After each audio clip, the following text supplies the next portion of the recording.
Bienvenidos a nuestro programa Para Salvarte.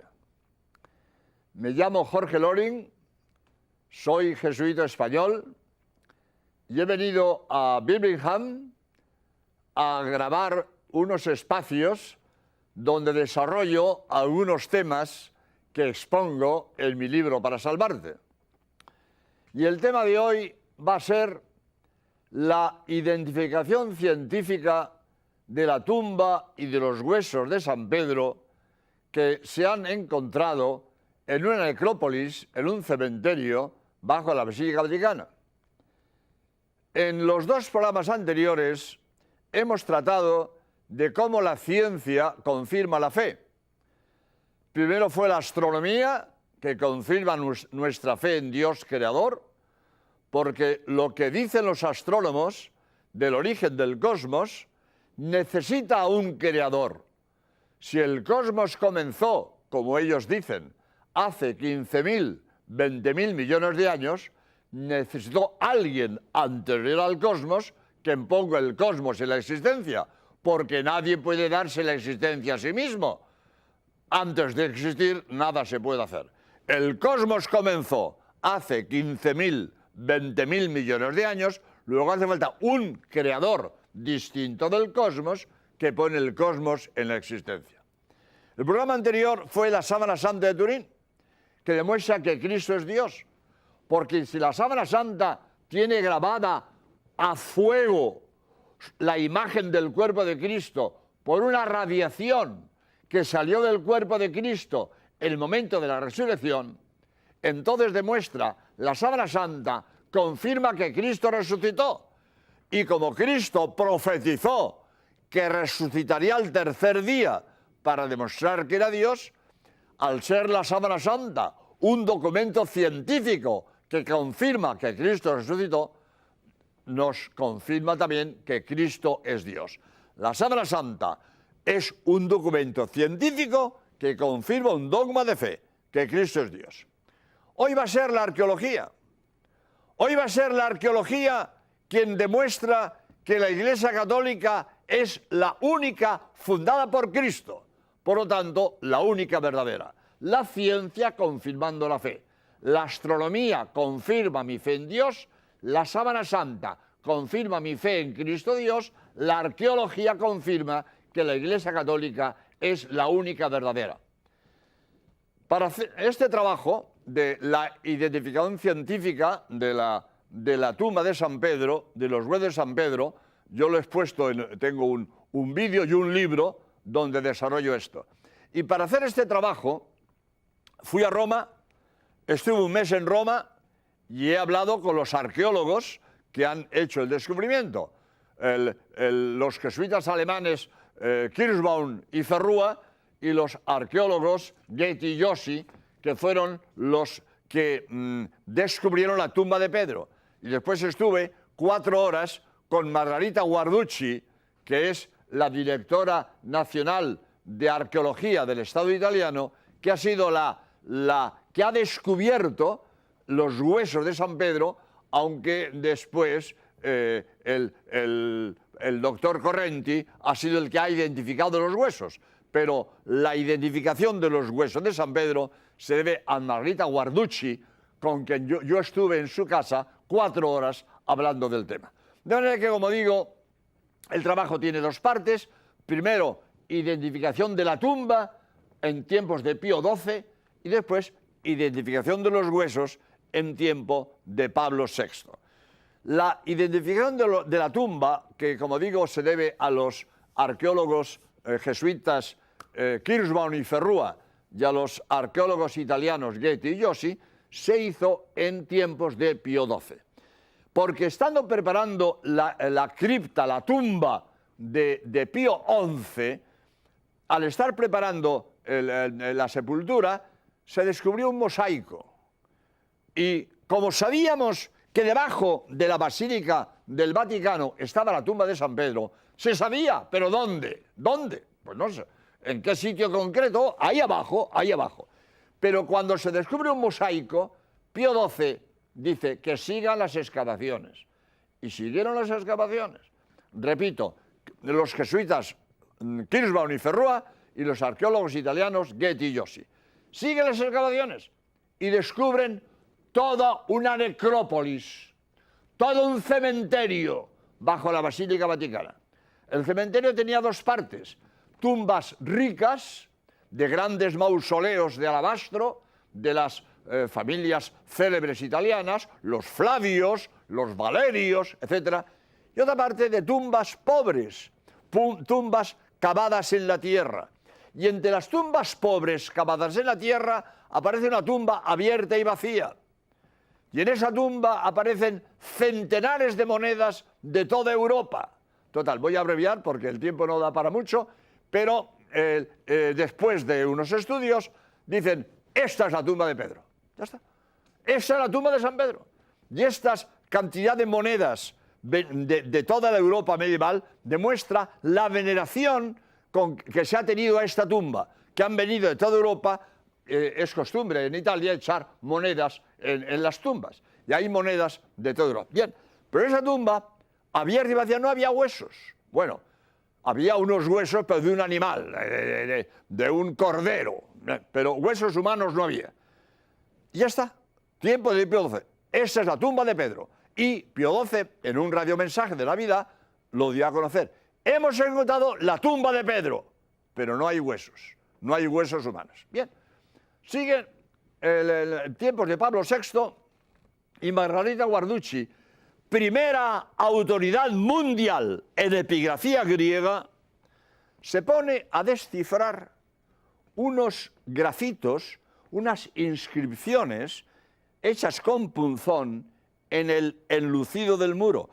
Porque esta tumba abierta y vacía estaba flanqueada por unos muros, cosa que no había en las otras tumbas. Estaba protegida por unos muros por las corrientes del Monte Vaticano. Voy a aclarar. Hoy a nosotros Vaticano nos suena a Roma, al Papa, a la Iglesia. El Vaticano es la Iglesia. Bueno, bien. Para hoy nosotros el Vaticano es la Iglesia. Pero la palabra Vaticano es de origen etrusco, anterior al Imperio Romano. Y el Vaticano es una de las colinas de Roma.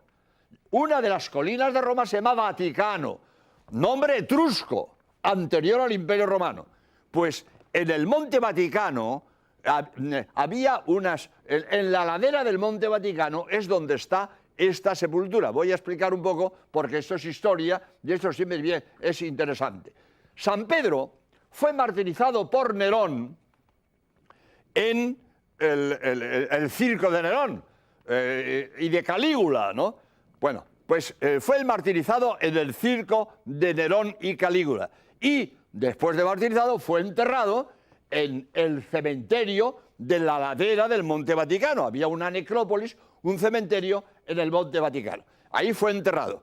Y Constantino, cuando se convierte al cristianismo, levantó varias basílicas en las cuales él se convirtió al cristianismo porque dicen, lo dice San Silvestre, que lo oyó directamente de Constantino, que él vio el signo de Cristo en el cielo antes de la batalla del puente Milvio contra Magencio.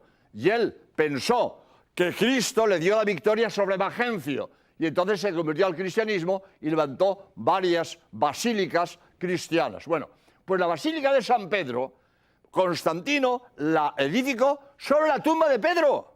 Sobre la tumba de Pedro.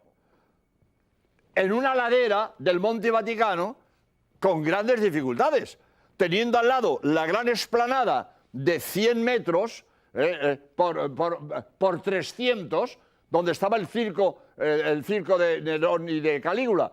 Pues la Basílica de Pedro la edifica en una ladera del Monte Vaticano con grandes problemas técnicos y morales, porque enterró un cementerio.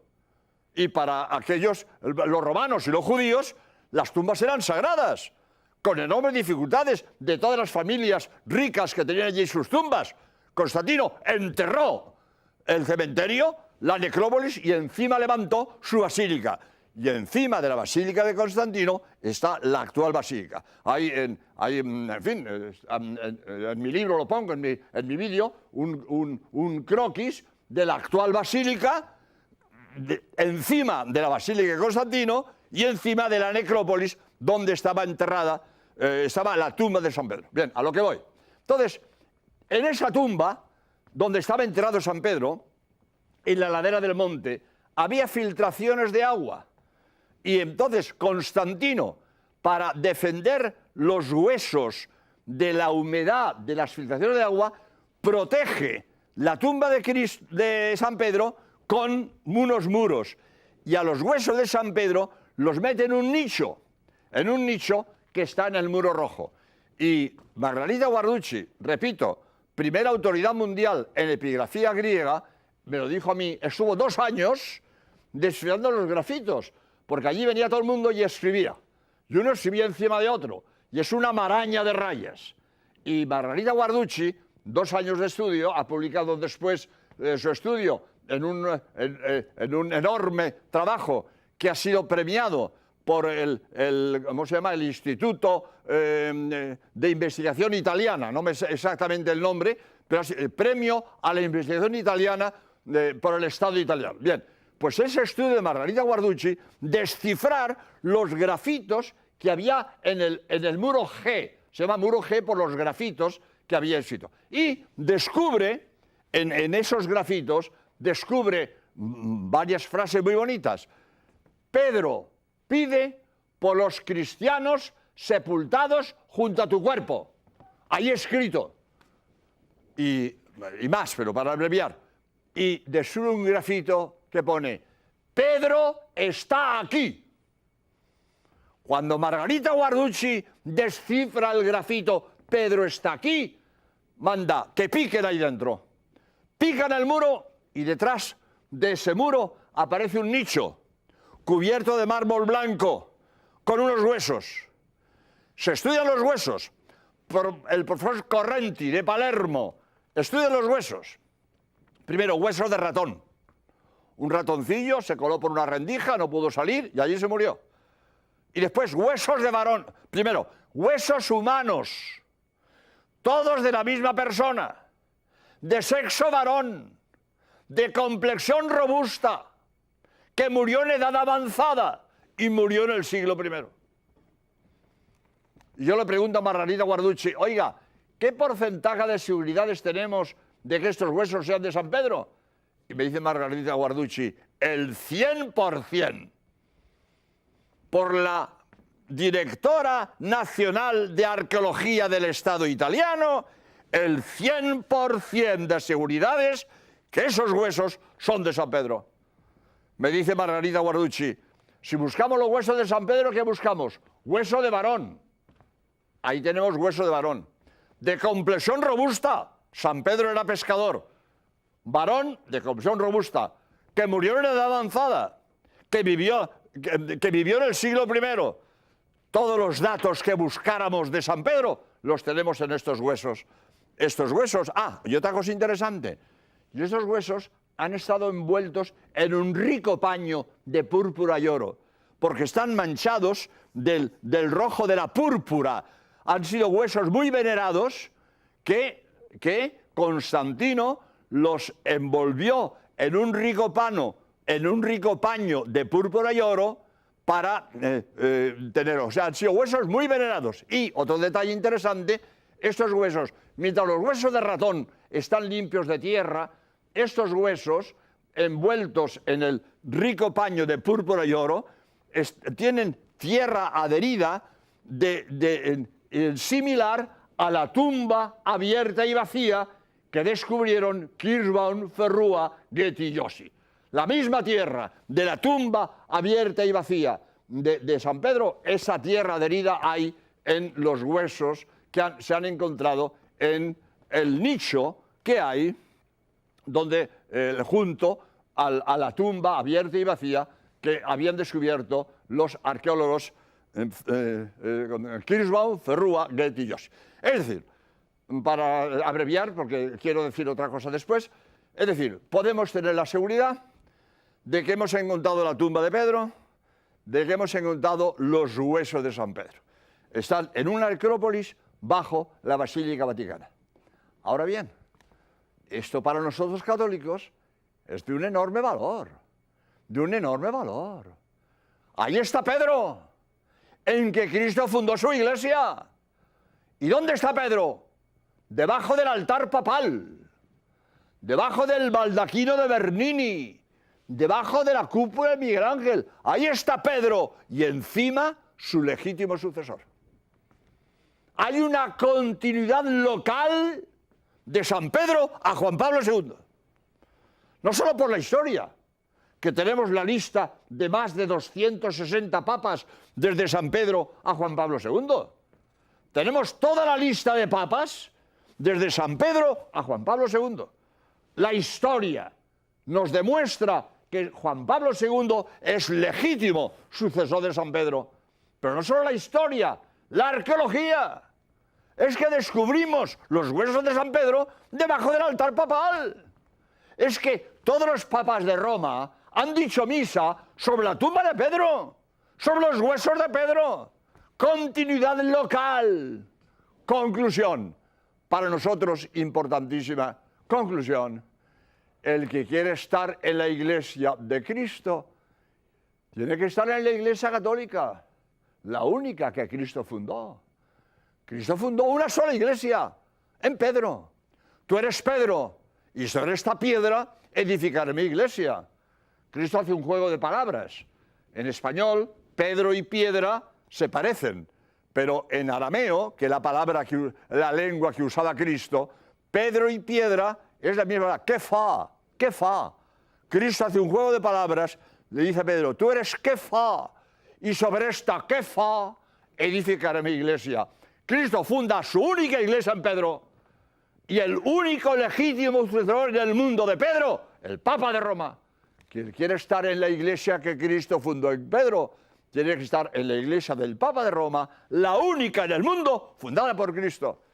Para un católico eso es muy importante, para estar seguros en nuestra fe y no dejarnos comer el coco, como hacen muchos desgraciados que se dejan engañar por los testigos de Jehová, o por los mormones, o por los adventistas, o por quien sea. Todas las iglesias protestantes, fundadas por hombres, todas fundadas por hombres, sabemos quién, cuándo y dónde.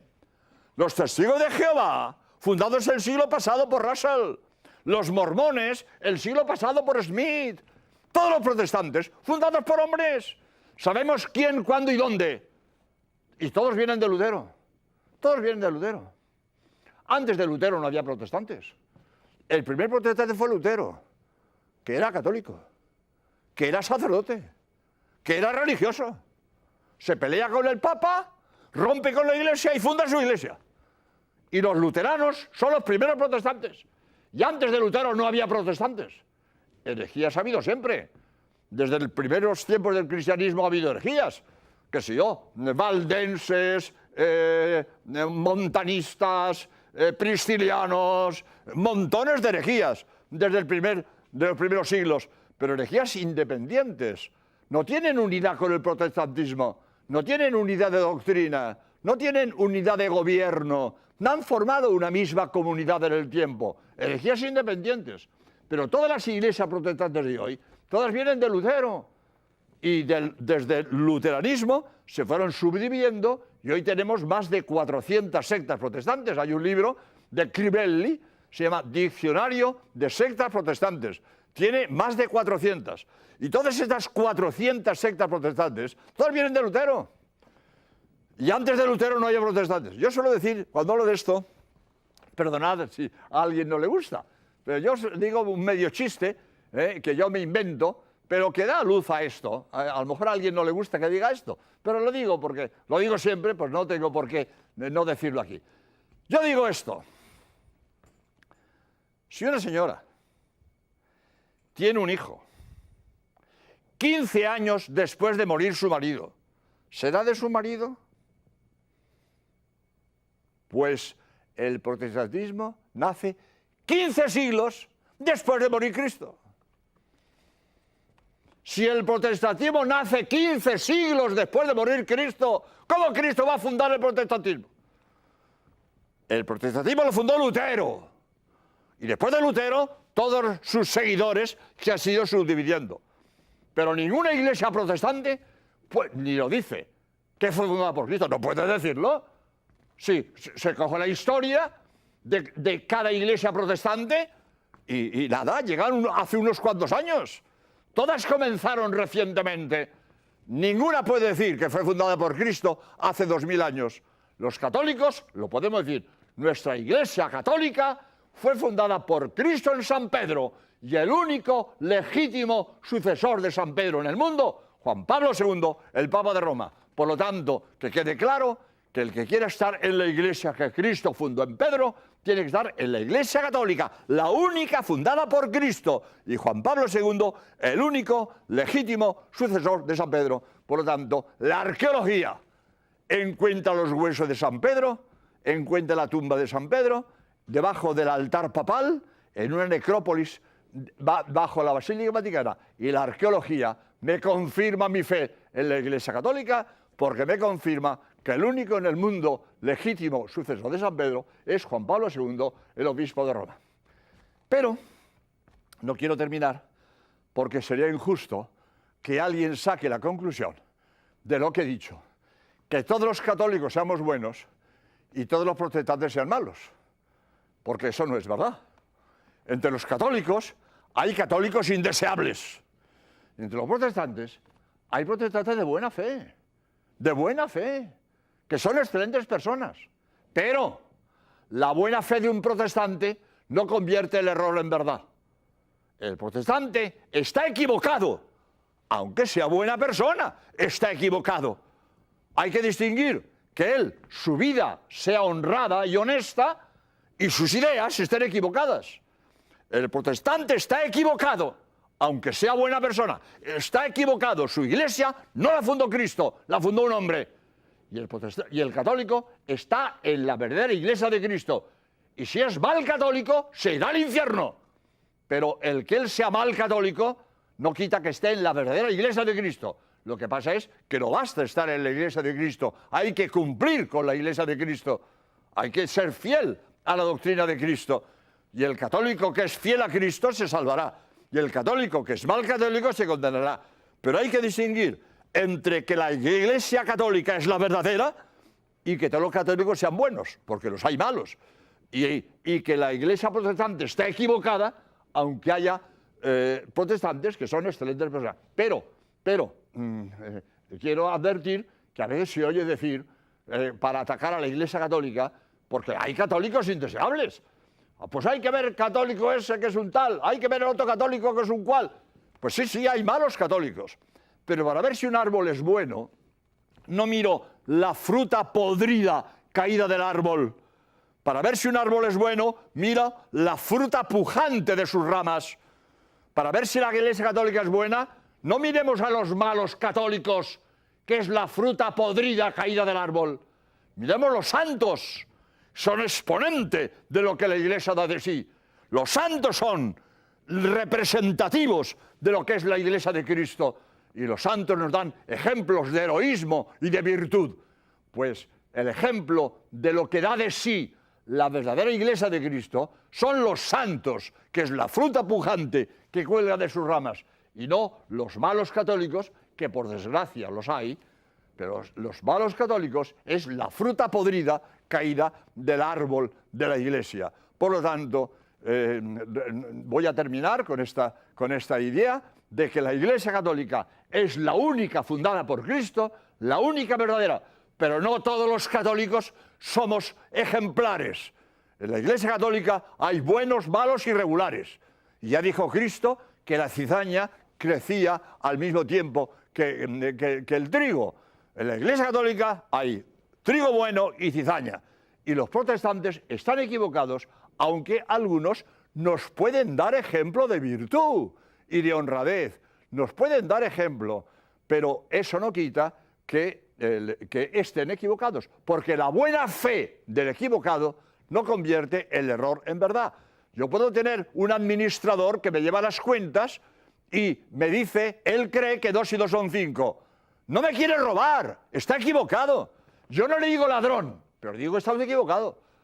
Usted será buena persona, pero está equivocado. 2 y 2 son 4, no 5. Por lo tanto, la buena fe del equivocado no convierte el error en verdad. La verdad es Es verdad, lo que pasa es que a veces no todos la vivimos con la fidelidad que deberíamos vivirla. Pues demos gracias a Dios de que nos ha permitido, nos ha concedido vivir en la verdadera iglesia que Él fundó, de que estamos en la verdad y procuremos ser fieles a nuestra fe para que tengamos la dicha de que cuando nos llegue la hora de dar el paso a la vida eterna, Dios nos reciba con los brazos abiertos porque hemos sido fieles a su fe y a su mensaje. Pues muchas gracias y hasta el próximo programa, si Dios quiere. Adiós.